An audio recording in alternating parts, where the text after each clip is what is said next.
都知道詠春係得3套拳嘅啫，標指係最後一套。咁咧，甚至咧有啲教詠春比較資深嘅師傅咧，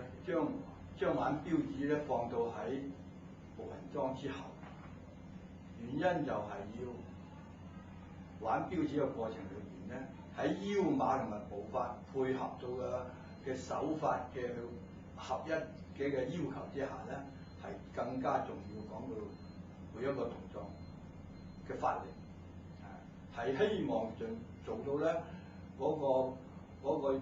個速度同埋嗰個動作嘅好嘅位置，呢個係玩標指一個比較大家要留意。另一個咧，